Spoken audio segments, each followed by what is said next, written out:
In the scorching Arizona desert, it's not uncommon for rivers to dry up, their beds left as barren, cracked reminders of a once-flowing lifeline. This is particularly true in the remote areas, far away from cities and towns, where even the locals no longer visit since the relentless drought turned the land uninhabitable. Jack knew this well. He'd spent enough time exploring these dead zones with his drone, seeking footage for his climate change advocacy videos.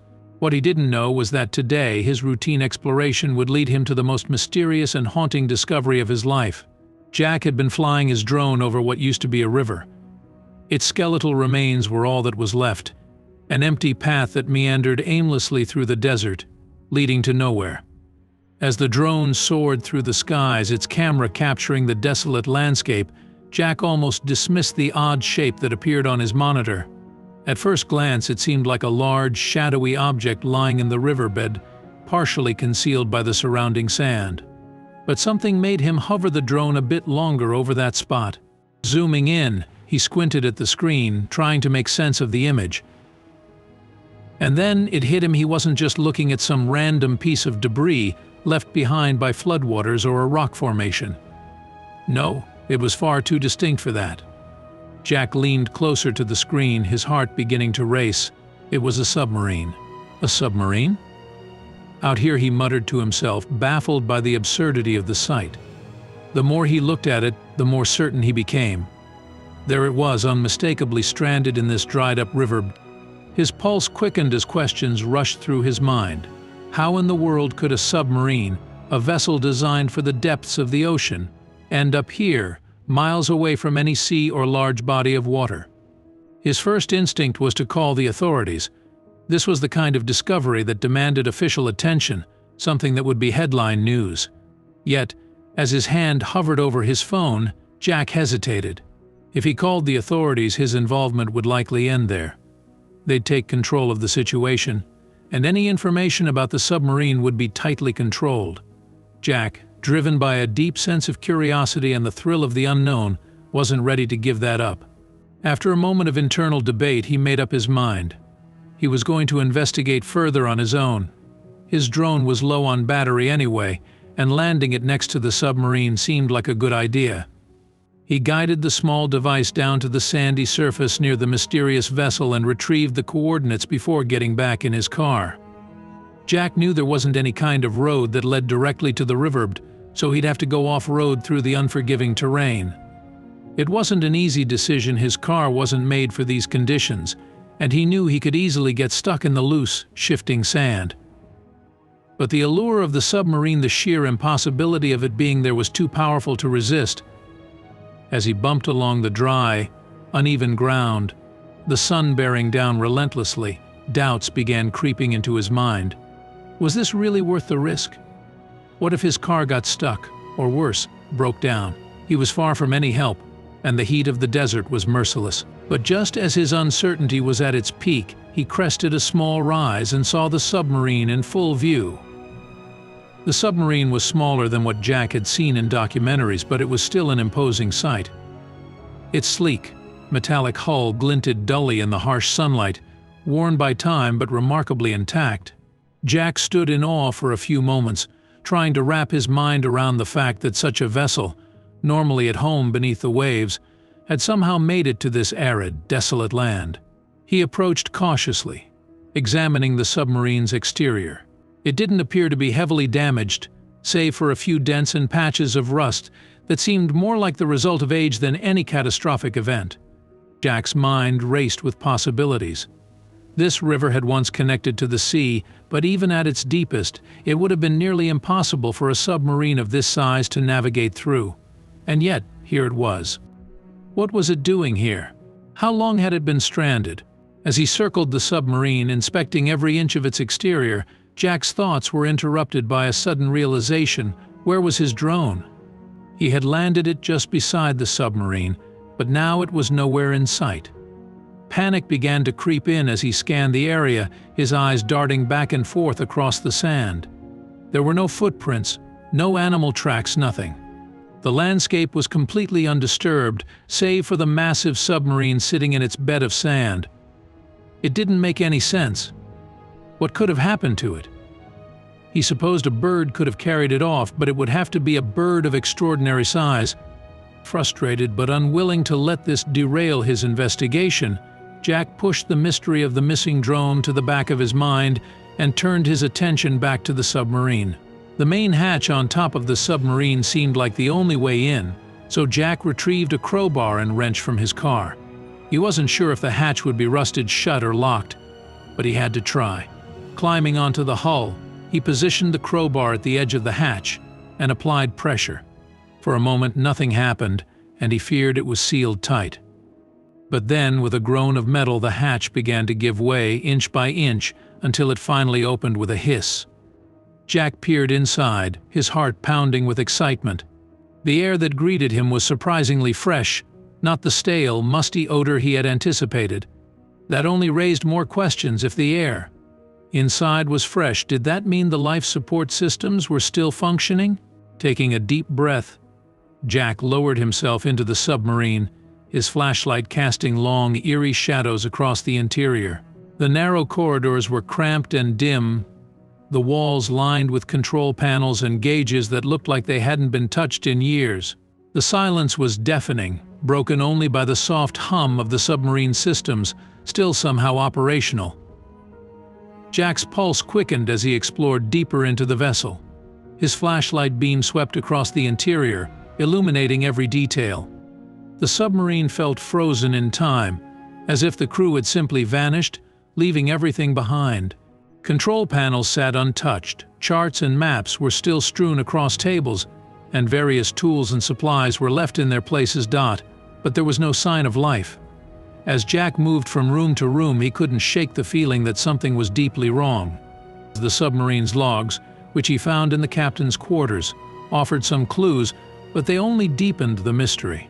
According to the records, the submarine had been intentionally driven inland during the river's last flood. Why? What was the mission? And where was the crew?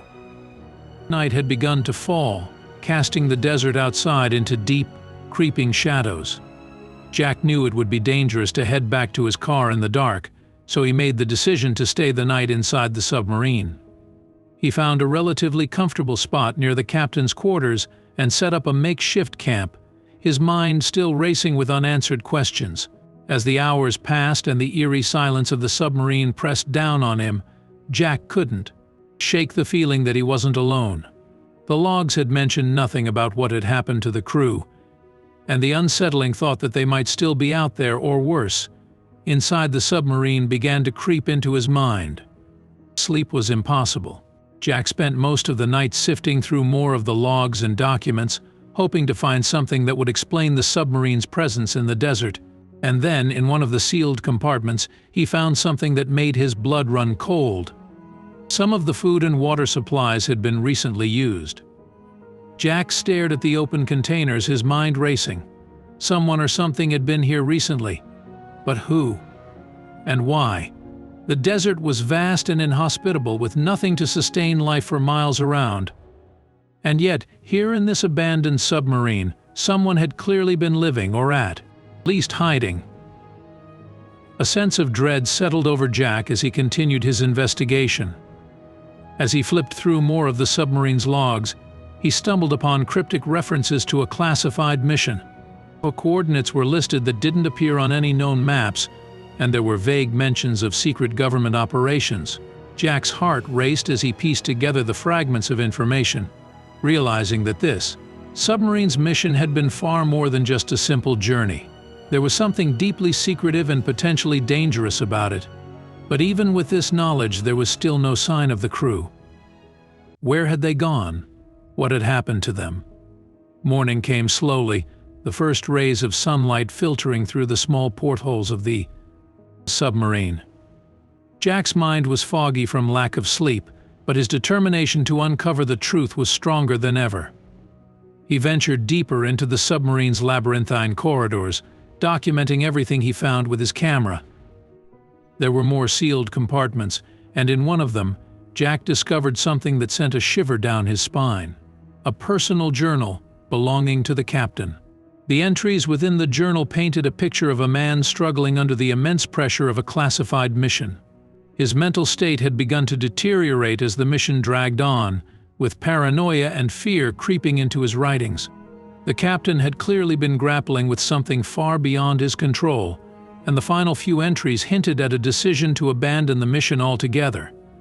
But before Jack could reach the most critical part of the journal, the final pages, he found that they had been torn out.